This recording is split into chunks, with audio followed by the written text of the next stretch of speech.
तो नमस्कार, मैं सुदेश कुमार। मेरे यूट्यूब चैनल राम वंटित राम पर आपका स्वागत है।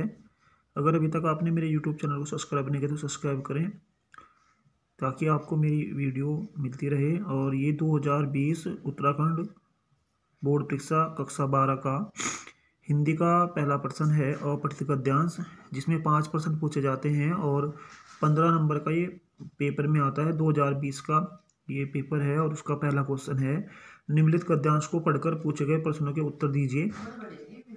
हिंदी साहित्य में शुद्ध साहित्य की दृष्टि से तुलसी और सूर तथा विषय के महत्व की दृष्टि से तुलसी और कबीर अद्वितीय हैं।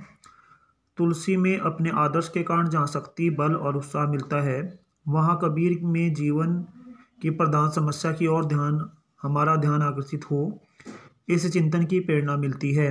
इस क्षेत्र में कबीर अद्वितीय हैं। अपनी इस सार्वजनीन भावना के कारण ही वे जनता में विशेष लोकप्रियता प्राप्त कर सके।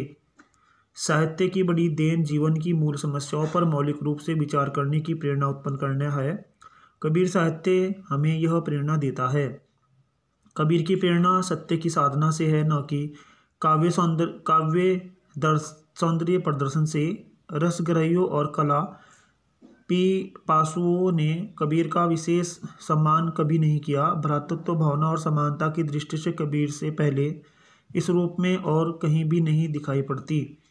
रामानुज भक्ति के क्षेत्र में तो समानता के समर्थक थे, परंतु इस क्षेत्र से बाहर वे भी सामाजिक भेदभाव को मानते थे। हम सब ईश्वर की संतान हैं, मनुष्य मात्र समान हैं, जाति और धर्म का कोई भेद नहीं। इस प्रकार की घोषणा करने वाले सर्वप्रथम व्यक्ति कबीर ही थे। इस प्रकार यह प्रश्न जो 5 प्रश्न पूछे जाते हैं, ये 5 प्रश्न हैं। कबीर तुलसी से किस रूप में भिन्न थे? कबीर की लोकप्रियता के क्या कारण थे? कबीर के काव्य की मूल विशेषताएं क्या हैं? कबीर अपने गुरु रामानुज से किस प्रकार भिन्न थे? उपरोक्त गद्यांश का उपयुक्त शीर्षक लिखिए। इस प्रकार ये 5 प्रश्न हैं और एक प्रश्न के 3 अंक हैं। इस प्रकार ये प्रश्न जो है 15 अंकों का बोर्ड परीक्षा में पूछा जाता है। पहला प्रश्न है, इसका उत्तर है, कबीर तुलसी से किस रूप में भिन्न थे? कबीर तुलसी से निम्न रूप में भिन्न थे। कबीर जी ने जीवन की मुख्य समस्याओं जैसे भुखमरी, अशिक्षा, बेरोजगारी, स्वार्थ लुप्तता, अनेक समस्याओं की ओर ध्यान आकर्षित किया है। बुरा जो देखन मैं चला, बुरा न मिला कोई, जो हित ढूंढे आप मुझसा बुरा न कोई। जबकि तुलसीदास जी ने अपने आदर्श के द्वारा शक्ति, बल और उत्साह का संचार किया।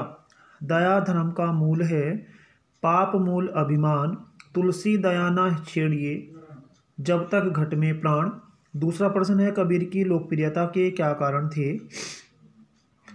कबीरदास जी में जीवन की मुख्य समस्याओं जैसे भुखमरी, बेरोजगारी, अशिक्षा, स्वार्थ लुप्तता आदि समस्याओं से मानव चिंतित है। कबीर दास जी ने समाज में व्याप्त भेदभाव को समाप्त करने के लिए कहा या बल दिया। वही महादेव वही मोहम्मद, ब्रह्मा आदम कही, कोई तुर्क कावे एक जमी पर रही। कबीरदास जी एक महान समाज सुधारक थे। कबीरदास सच्चे अर्थों में मानवतावादी थे। उन्होंने अंधविश्वासों, कुरीतियों और रूढ़ियों का विरोध किया। कबीर सभी के साथ एक समान व्यवहार करते थे, इसलिए लोकप्रिय थे। पाहनु पूजे हरि मिले, तो पूजो पहर, याते तो चाकी, भली जासे पीसी खाए संसार। प्रश्न 3 का उत्तर, कबीर के काव्य की मूल विशेषताएं क्या हैं? उत्तर है, कबीरदास जी के काव्य की मुख्य विशेषता समाज में व्याप्त भेदभाव को समाप्त कर एकता का संदेश देने की थी। उनका मानना था कि प्रत्येक प्राणी एक ही परमात्मा का अंश है, ना कोई छोटा ना कोई बड़ा, सारा संसार वसुधैव कुटुम्बकम है।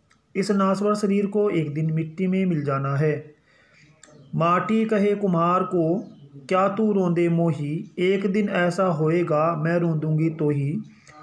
प्रश्न 4, कबीर अपने गुरु रामानुज से किस प्रकार भिन्न थे? रामानुज भक्ति के क्षेत्र में एकता और समानता के पक्षधर थे, जबकि कबीर भक्ति के साथ साथ सामाजिक क्षेत्र में रुचि रखते थे। कबीर ईश्वर एक है, प्रत्येक प्राणी एक ही परमात्मा का अंश है। इस संसार में सभी एक समान है, ना कोई छोटा ना कोई बड़ा। मैं कहता आखिन देखी, तू कहता कागद की लेखी। प्रश्न संख्या 5, उपयुक्त गद्यांश का उपयुक्त शीर्षक लिखिए। कबीर और उनका साहित्य। अन्य शीर्षक हैं कबीरदास। कबीर के साहित्य की विशेषताएं। इस प्रकार ये बोर्ड परीक्षा में 5 प्रश्न पूछे जाते हैं और एक प्रश्न के 3 नंबर हैं। धन्यवाद।